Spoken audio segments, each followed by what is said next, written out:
আমার আপনার দয়াল নবী মুস্তাফার লাখতে জিগারের কথা বলছিলাম।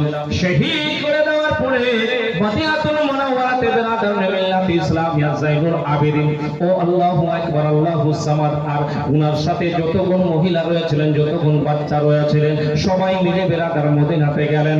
বেরাদার আল্লাহু আকবার আল্লাহুস সামাদ মদিনাতে যাওয়ার পরে কান্নার রোল শুরু হয়ে গেছে। বলতেছিলাম সময়ের পর সময় গুজরে যায়, আল্লাহু আকবার আল্লাহুস সামাদ ওখান থেকে আবার বেরাদার মিল্লাত ইসলামিয়া খেলাফত শুরু হয়ে যাবে। ওখান থেকে যেন সিলসিলা একের পর এক চলতে থাকবে। আল্লাহু আকবার আল্লাহুস সামাদ। জগতের মুমিন শোনো রে, ও আমার সোনা বন্ধুরা, বাচ্চা তারা শোনো, সারা জীবন যদি উনাদের প্রেমে ভালোবেসে থাকতে পারি ইনশাআল্লাহ, অবশ্যই আপনি আমি হাসর মিজান ফুলসিরাতের দিনে, কঠিন দিনে, কিয়ামতের দিনে হাসনাইল কারিমাইনের পিছনে পিছনে জান্নাতে যাব।